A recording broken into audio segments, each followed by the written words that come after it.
欢迎来到旭光梦想引路人。今天我想陪你走一段人生的旅程。如果我告诉你，有一位年轻人大学毕业后找不到工作，进入一家濒临倒闭的小工厂，每天看着公司一步步走向破产，没有背景，没有资金，没有人脉，甚至连他自己都不知道未来究竟在哪里，你会相信这样的人最后竟然创办了2家世界500强企业，还在78岁时带领一家宣布破产的航空公司起死回生吗？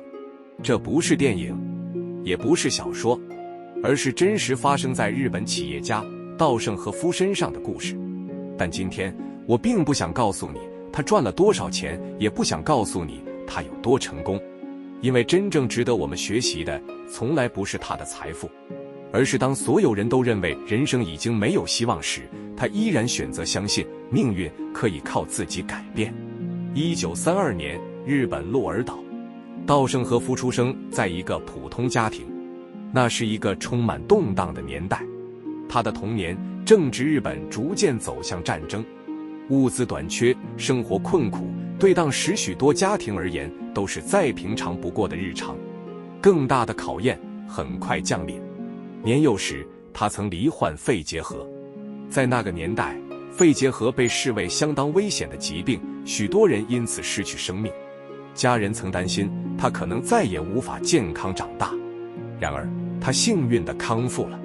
多年后，稻盛和夫曾回忆，那段经历让他第一次思考一件事：人的生命其实比想象中更加脆弱。也因如此，他开始珍惜每一天，也开始思考人生究竟该如何度过才不算白来一趟。第2次世界大战爆发，战火逐渐蔓延到日本本土，鹿儿岛也遭到空袭，天空被浓烟覆盖，警报声不断响起，孩子们躲进防空洞，大人们则不知道明天是否还能活着。对一个少年而言，战争带来的不只是恐惧，更是一种深刻的体悟。原来人无法控制时代，但可以选择在时代里成为怎样的人。多年后，稻盛和夫很少谈论战争的细节，但他的经营哲学里始终有一句话：人生最重要的不是外在环境，而是内心的态度。也许正是那些动荡岁月，在他心中埋下了第一颗种子。战争结束后，日本百废待兴，许多年轻人最大的愿望就是找到一份稳定工作。稻盛和夫也不例外，他努力读书，考上了鹿儿岛大学工学部，主修应用化学。在当时，能够进入大学已经是一件值得骄傲的事情。他相信，只要顺利毕业，人生就会开始变好。可是，现实再次给了他沉重一击。毕业后，他四处求职，1次、2次、3次，却接连碰壁。当时的日本工作机会仍然有限，不少企业宁可录取名校毕业生，也不愿给普通大学学生机会。那段时间，他曾经开始怀疑自己，是不是能力不够？是不是人生就只能如此？很多年后，他在演讲中坦诚，那是他人生第一次真正感受到挫折，因为努力了很久，却没有得到任何回报。相信很多人都曾经有过相同的感受，认真准备考试却落榜，努力工作却没有升迁，全心投入一件事情，最后却只换来失望。我们开始怀疑，是不是努力根本没有意义？就在这时，一次偶然的机会改变了他的命运。经过老师介绍，他进入一家名为松风工业的陶瓷绝缘体制造公司。然而，这并不是一份人人羡慕的工作。相反的，公司规模很小，设备老旧，资金短缺，经营状况十分困难。不少员工甚至认为公司迟早会倒闭。当稻盛和夫第一次走进工厂时，眼前的景象与他想象中的未来完全不同。墙壁斑驳，机器老旧，工作环境简陋，同事们脸上看不到对未来的期待。有人一边工作一边抱怨，有人开始偷偷寻找下一份工作，还有人直接告诉他别太认真了，这家公司撑不了多久。如果是你，会怎么选？离开，还是留下？那一天，稻盛和夫也曾经动摇。他不知道自己是不是选错了人生，更不知道努力是否还有意义。但他没有想到的是，正是这家濒临倒闭的小工厂，即将教会他一个改变一生的道理，而这个道理也成为他日后创办京瓷、建立世界级企业，甚至拯救日本航空的起点。人生有时候很奇妙，真正改变命运的机会，往往不是出现在最好的环境，而是出现在你最想放弃的时候。刚进入松风工业时，稻盛和夫每天都带着希望工作，可是没多久，希望便被现实一点一滴磨掉。公司经营状况持续恶化，薪资发放开始不稳定，设备老旧，许多实验必须依靠临时修补的器材完成。有时候，一个失败的实验就代表几个星期的努力全部归零。更令人沮丧的是，身边的同事开始一个接着一个离开，有人找到更好的工作，有人选择放弃工程师这条路，还有人每天抱怨公司迟早倒闭，只是在等待最后一天。整间工厂弥漫着一种看不见的绝望。稻盛和夫后来回忆，那段时间他也曾经无数次想过离职，毕竟他只是个刚毕业的年轻人，谁不希望有一份稳定、高薪、充满希望的工作？但就在他犹豫不决时，一个念头改变了他的人生。有一天，他望住实验桌上的陶瓷材料，心里突然问了自己一句话：如果我每天都只是抱怨，公司真的会变好吗？答案很明显，不会。于是他又问自己第二个问题：如果短时间内无法改变环境，那我能不能先改变自己？就是这个问题成为他人生第一个真正的转折。他决定不再把这份工作当成一份薪水，而是把它当成自己的作品。从那一天开始，他做了一件当时很多人无法理解的事情：每天最早到公司，每天最后一个离开。别人下班了，他还留在实验室，一次又一次测试材料，一次又一次修正配方。失败了就重新开始，没有人要求他这么做，也没有人保证努力一定有回报。但他只是单纯相信，如果今天比昨天进步一点点，总有一天成果会慢慢累积。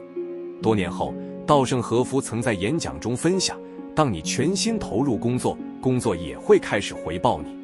这句话乍听之下很普通，但真正做到的人非常少，因为大部分的人只愿意在喜欢的工作里努力，而稻盛和夫选择的是先努力，再让自己喜欢这份工作。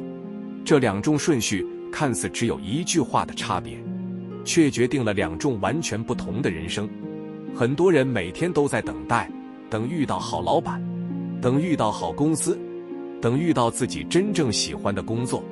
可是等待的过程中，能力却没有成长。而稻盛和夫则反过来，他先让自己成为值得信任的人，再让机会主动找上门。随着时间过去，他对精密陶瓷材料的理解越来越深。别人完成一项实验就下班，他却会反复思考，还有没有更好的方法。这种近乎执着的态度开始慢慢得到主管的注意，他被交付越来越重要的研究工作，也逐渐成为公司里不可或缺的年轻工程师。然而，就在他以为人生终于开始好转时，新的危机再次出现。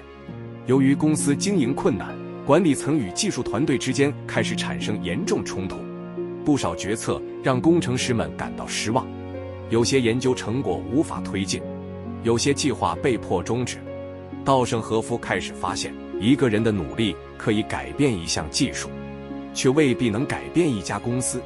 那段时间，他的内心再次陷入挣扎，继续留下，还是重新开始？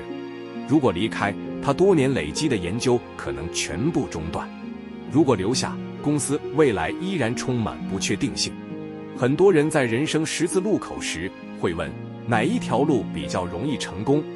但稻盛和夫问自己的却是另一个问题：哪一条路更符合我的信念？正因为这个问题，他做出了一个将改变日本企业历史的决定。1959年，27岁的稻盛和夫与几位志同道合的伙伴共同创立了一家新公司，公司名字叫做京都陶瓷株式会社，也就是后来闻名全球的京瓷 KYOSRA。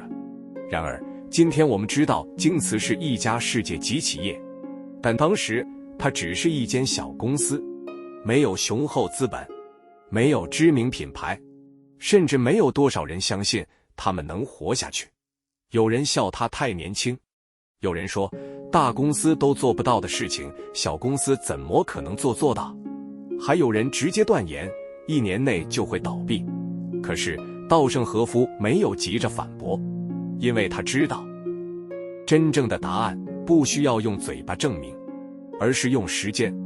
后来他曾在著作中写下这样一句话：人生的结果不是由命运决定，而是由每天的选择累积而成。这句话并不是成功之后才说的漂亮话，而是在最困难的时候他真正相信的信念。因为他明白，一家伟大的企业不会在开幕那一天诞生，而是一群人在无数个平凡的日子里坚持做好每一件小事，而这也将成为京瓷一步步走向世界的开始。1959年，日本京都一间不起眼的小工厂里，只有20多名员工，没有响亮的品牌，没有雄厚的资金，没有大型企业愿意合作，甚至连银行都对这家新公司缺乏信心。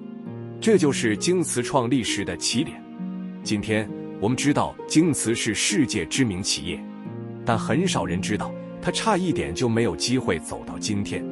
创业初期，每一笔订单都来之不易，一个客户流失就可能影响公司的生存，每一次产品交付都不能有任何差错。稻盛和夫知道，像他们这样的小公司不可能靠规模取胜，唯一的办法就是做到别人做不到的品质。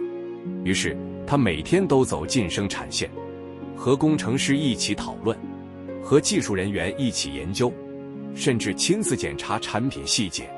他不是坐在办公室发号施令，而是站在第一线和员工一起面对问题。多年后，许多京瓷员工回忆，稻盛和夫最常问的一句话不是今天赚了多少，而是我们今天有没有比昨天做得更好。这个问题看似简单，却慢慢塑造出京瓷与众不同的企业文化。然而公司开始成长后，新的挑战接踵而来。有一天，一群年轻员工联名向公司提出要求，希望提高薪资、改善福利，并建立更明确的制度。对刚起步的公司而言，这是一道艰难的考验。如果答应，公司的财务可能承受巨大压力；如果拒绝，团队可能因此分裂。稻盛和夫没有立刻回复，他把自己关在房间里，反复思考了好几天。他问自己，企业存在到底是为了什么？如果只是为了追求利润，那么任何决策都可以用金钱衡量。但如果企业存在是为了让员工拥有更好的未来，那么答案就完全不同了。后来，他与员工常时间坦诚沟通，也逐步建立起共同努力、共享成果的文化。这段经历成为他日后反复提及的重要转折。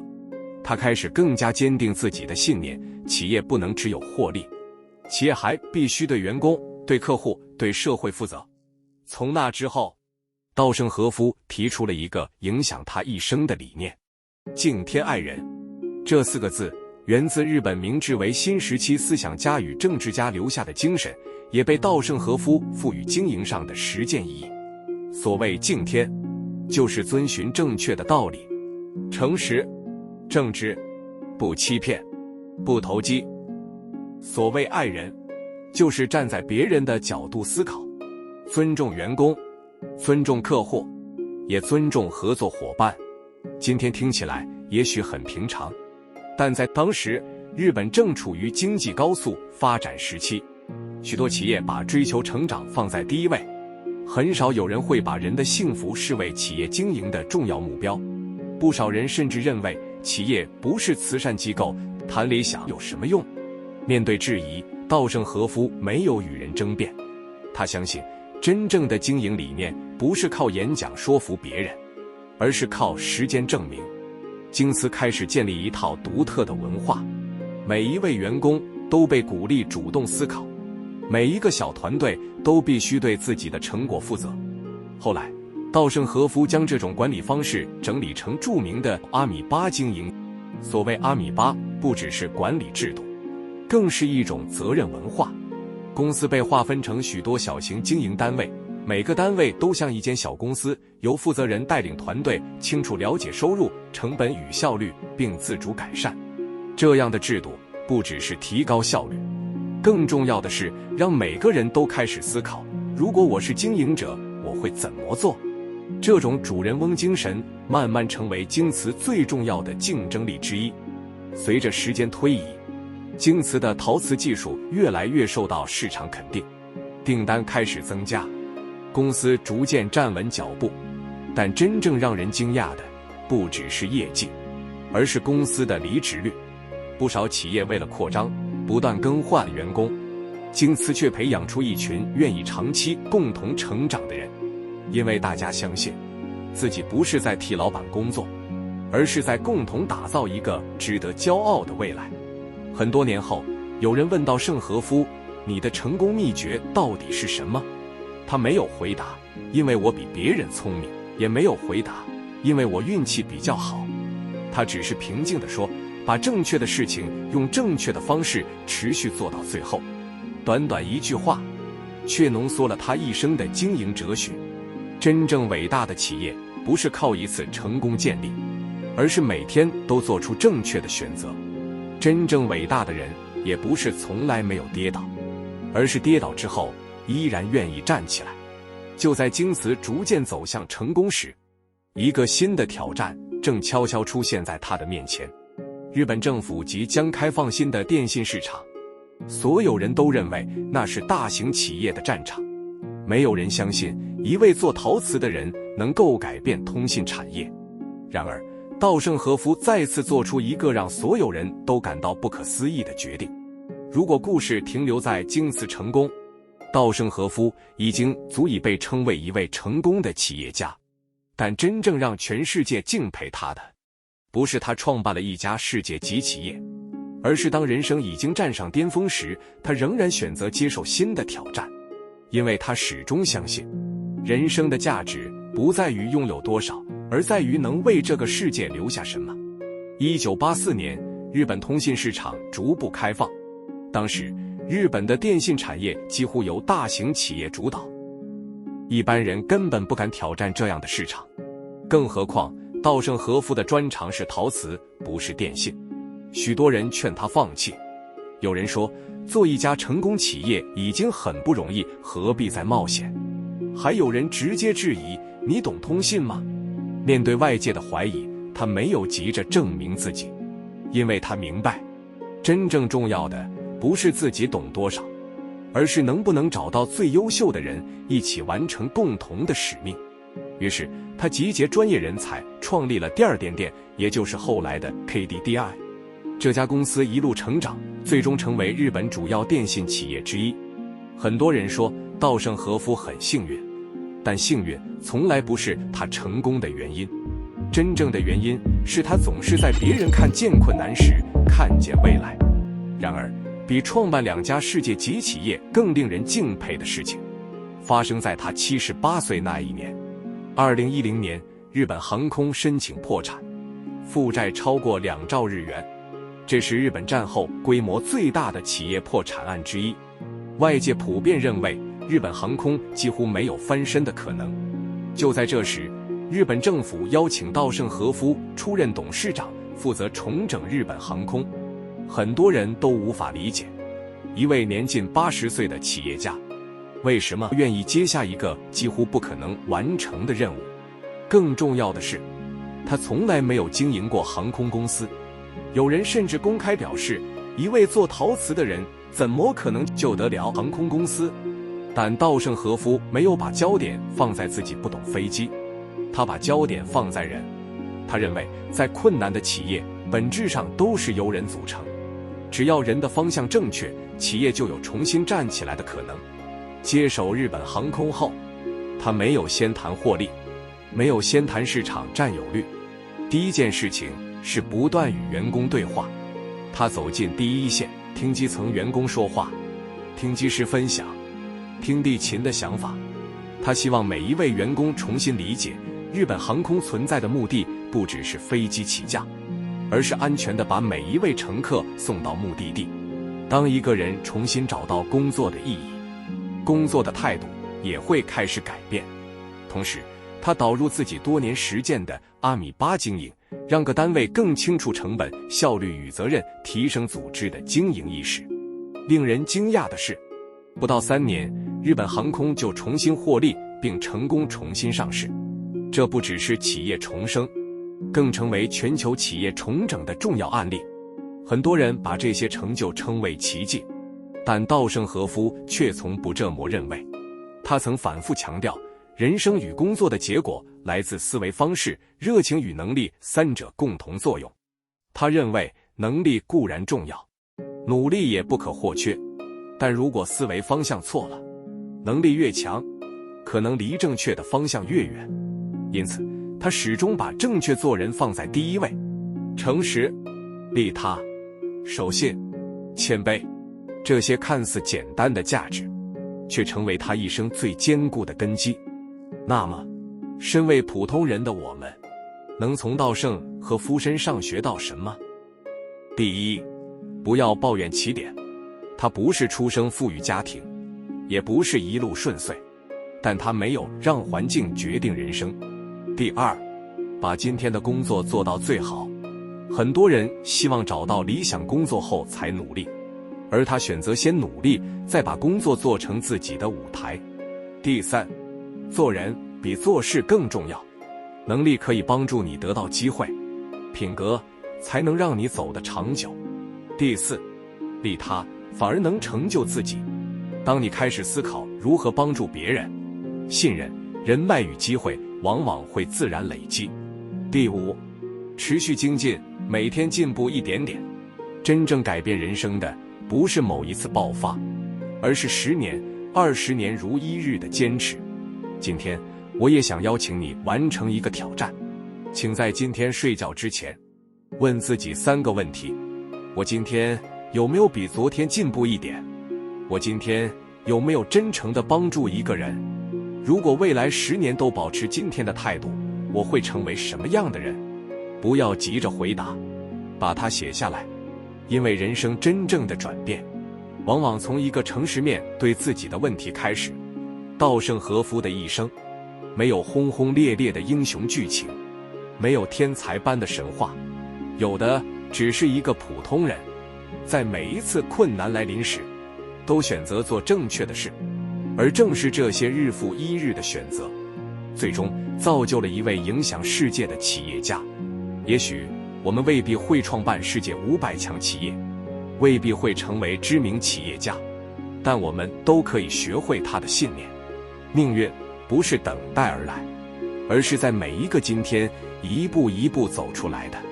最后，我想送给你一句话：真正改变人生的不是一次成功，而是每一次跌倒之后，你仍然愿意站起来。如果今天的故事让你重新相信努力的价值，那么稻盛和夫的人生就已经在你的心里种下了一颗希望的种子。愿今天的故事成为照亮你前方的一道光。我是旭光，我们下次见。